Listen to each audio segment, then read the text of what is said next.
ആയോ ഏണസ്റ്റ് അക്കാഡമിയുടെ മറ്റൊരു വീഡിയോയിലേക്ക് സ്വാഗതം. ഇന്ന് നമ്മൾ വന്നിരിക്കുന്നത് എഞ്ചിനീയറിംഗ് അസിസ്റ്റന്റ് അല്ലെങ്കിൽ ഓവർസിയർ ഗ്രേഡ് 1 എന്ന് പറയുന്ന പബ്ലിക് വർക്ക് ഡിപ്പാർട്ട്മെന്റിലേക്കുള്ള എക്സാമിനേഷന്റെ ഒരു സ്കോളർഷിപ്പ് ടെസ്റ്റ് നടത്തിയിരുന്നു. അതിന്റെ റിസൾട്ട് അനൗൺസ് ചെയ്യാൻ വേണ്ടിയാണ്. അതിന് മുമ്പ് തന്നെ ഒരു കാര്യം പറഞ്ഞോട്ടെ, ഈ ഒരു എക്സാമിനേഷന്റെ ഡേറ്റ് വന്നിരിക്കുന്നത് 10-12-2025 ആണ്. ഇനി നമ്മുടെ മുമ്പിൽ ചുരുങ്ങിയ ദിവസങ്ങൾ മാത്രമാണ് ഉള്ളത്. അതായത് നിങ്ങൾക്ക് കൃത്യമായി പഠിക്കുവാനുള്ള മതിയായ സമയമുണ്ട്. കൃത്യമായ ഒരു സ്റ്റഡി പ്ലാനും സ്ട്രാറ്റജിയും ഉണ്ടെങ്കിൽ നമുക്ക് കിട്ടിയിരിക്കുന്ന മാർക്കുകളെ അപ്ഗ്രേഡ് ചെയ്യാനും നിലവിൽ ഇപ്പോൾ നിങ്ങൾക്ക് കിട്ടിയിരിക്കുന്ന സ്കോർ എന്താണെന്നും ഒക്കെ മനസ്സിലാക്കാനും അതനുസരിച്ച് പഠനം മുമ്പോട്ട് പോകുവാനുമുള്ള ഒരു അവസരം തന്നെയാണ്. ഈ ഒരു എക്സാമിനേഷനെ പറ്റി പറയുകയാണെങ്കിൽ നമ്മൾ ഈ സ്കോളർഷിപ്പ് ടെസ്റ്റ് നടത്തിയത് കേരളം മുഴുവനുള്ള ഉദ്യോഗാർത്ഥികളെ ഉൾപ്പെടുത്തിക്കൊണ്ടാണ്. അതുകൊണ്ട് തന്നെ ഇതിൽ കിട്ടിയിരിക്കുന്ന മാർക്ക് പലപ്പോഴും നിങ്ങൾക്ക് നിങ്ങളുടെ ഒരു ശരാശരി പെർഫോമൻസിന്റെ അടിസ്ഥാനത്തിൽ തന്നെയായിരിക്കും.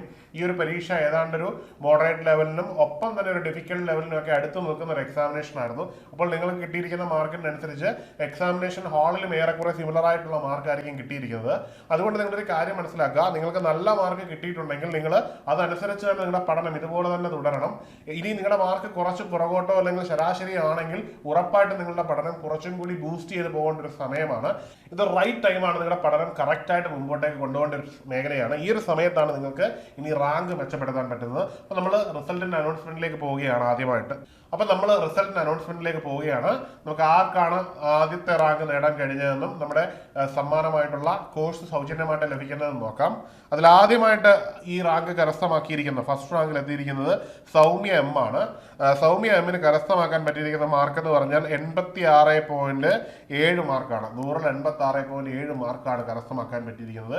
ഏറെക്കുറെ ഈ ഒരു രീതിയിലുള്ള എക്സാമിനേഷൻ ആണ് കേരള PSC നടത്തുന്നതെങ്കിലും നമുക്ക് ഏറെക്കുറെ ഇതിന് സമാനമായ മാർക്കൊക്കെ തന്നെയായിരിക്കും വരുന്നത്. അപ്പോൾ നിങ്ങൾ മനസ്സിലാക്കുക, നമ്മുടെ ഈ ഒരു എക്സാമിനേഷന് ഏറ്റവും ടോപ്പ് വന്നിരിക്കുന്ന ആൾ കരസ്ഥമാക്കിയിരിക്കുന്ന മാർക്ക് 86.7 ആണ്. അപ്പോൾ സൗമ്യയുടെ പെർഫോമൻസ് അല്ലെങ്കിൽ പഠനം ഇനി ഇതുപോലെ തന്നെ തുടരുക. എല്ലാ എക്സാമിനേഷനും ഇതുപോലെ തന്നെ പെർഫോം ചെയ്ത് മുമ്പോട്ട് പോവുക. നല്ല മാർക്ക് ഇനിയും മേടിക്കാൻ ഒക്കട്ടെ എന്ന് ആശംസിക്കുന്നു.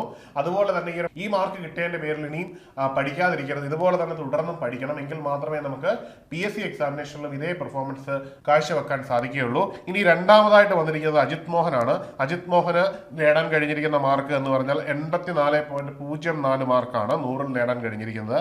അടുത്തത് മൂന്നാമതായിട്ട് വന്നിരിക്കുന്നത് ബസിതയാണ്. ബസിതയ്ക്ക് നേടാൻ കഴിഞ്ഞിരിക്കുന്നത് 81.38 മാർക്കാണ്. ഇനിയും 4-5 സ്ഥാനങ്ങൾ വന്നിരിക്കുന്നത് ജിതിനും ഒപ്പം തന്നെ ഫസ്ന കെയുമാണ്. ജിതിന് 80.7 മാർക്കും ഫസ്ന കെയ്ക്ക് 78.72 മാർക്കുമാണ് നേടാൻ കഴിഞ്ഞിരിക്കുന്നത്. അപ്പോൾ നിങ്ങൾക്ക് എല്ലാവർക്കും നന്നായി പഠിക്കുക. ഇനിയും തുടർന്നും ഇതേ രീതിയിൽ തന്നെ പെർഫോം ചെയ്യുക. ഇതിൽ സൗമ്യക്കാണ് നമ്മുടെ കോഴ്സ് സൗജന്യമായി ലഭിക്കുന്നത്. നമ്മുടെ പ്രതിനിധി നിങ്ങളെ വിളിക്കുകയും ഈ കോഴ്സ് നിങ്ങൾക്ക് സൗജന്യമായി ലഭിക്കുന്നതുമാണ്. ഇനി 2ാം റാങ്ക് മുതൽ 5ാം റാങ്ക് വരെ നേടിയവർക്ക് നമ്മുടെ ഈ കോഴ്സ് വളരെ ഒരു ഡിസ്കൗണ്ട് റേറ്റിൽ തന്നെ ലഭിക്കുന്നതായിരിക്കും. നിങ്ങളെ നമ്മുടെ പ്രതിനിധി വിളിക്കുന്നതും ഒപ്പം നിങ്ങൾക്ക് ഈ ഒരു കോഴ്സ് നിങ്ങൾക്ക് ഏതാണ്ട് നല്ലൊരു ഡിസ്കൗണ്ട് റേറ്റിൽ നൽകുന്നതുമായിരിക്കും. അപ്പോൾ നിങ്ങളുടെ പഠനം തുടർന്ന് മുമ്പോട്ട് കൊണ്ടുവേണ്ട അനിവാര്യമാണ്. ഇനി മറ്റൊരു കാര്യം പറയാനുള്ളത്, ഈ ഒരു പരീക്ഷയ്ക്ക് ചിലപ്പോൾ നിങ്ങൾക്ക് മാർക്ക് കുറവായി കാണും. അതിന്റെ പേരിൽ നിങ്ങളുടെ പഠനം ഉപേക്ഷിക്കുകയോ ഒപ്പം തളർന്നിരിക്കുകയല്ല ചെയ്യേണ്ടത്. ഇനിയും അത്യാവശ്യം സമയമുണ്ട് നമ്മുടെ മുമ്പിൽ. പഠിച്ചുകൊണ്ടിരിക്കുന്ന ഒരു ഉദ്യോഗാർത്ഥികളെ സംബന്ധിച്ചിടത്തോളം അവരുടെ റാങ്ക് ബൂസ്റ്റ് ചെയ്യുന്നതിനും കുറച്ചും കൂടി പെർഫോമൻസ് മുമ്പോട്ട് വെച്ച് നല്ല പൊസിഷനിലേക്ക് എത്താനുമുള്ള സമയം ഇനിയുള്ള ദിവസങ്ങളാണ്. ഇനിയുള്ള ദിവസം ഇടുന്ന പെർഫോമൻസ്, അതായത് പ്രത്യേകിച്ച് മുൻവർഷ ചോദ്യ പേപ്പറുകളും ഒപ്പം തന്നെ MCQസും ഒക്കെ ചെയ്ത് നമ്മുടെ സിലബസിനെ കൃത്യമായിട്ട് മനസ്സിലാക്കി മുമ്പോട്ട് പോകേണ്ട ടൈമാണ്. അതിനായിട്ട് നമ്മുടെ കോഴ്സുകൾ അവൈലബിൾ ആണ്. നമ്മുടെ കോഴ്സിന്റെ പ്രത്യേകത എന്ന് പറഞ്ഞാൽ മുൻവർഷ ചോദ്യ പേപ്പറുകളെ ബേസ് ചെയ്തുകൊണ്ടും ഒപ്പം തന്നെ കൃത്യമായ ഒരു സ്റ്റഡി പ്ലാനോട് കൂടി സിലബസ് അധിഷ്ഠിതമായിട്ടാണ് പോകുന്നത്. ഇനിയുള്ള സമയങ്ങളിൽ മുൻവർഷ ചോദ്യ പേപ്പറുകളും ഒപ്പം തന്നെ MCQസും ചെയ്യുന്നത് വളരെ ഇമ്പോർട്ടന്റ് ആണ്. അത്തരത്തിലുള്ള ധാരാളം MCQs നമ്മൾ പ്രൊവൈഡ് ചെയ്യുന്നുണ്ട്. മാത്രമല്ല മെന്ററിന്റെ കൃത്യമായ ഒരു ഗൈഡൻസ് നിങ്ങൾക്ക് ലഭ്യമാണ്.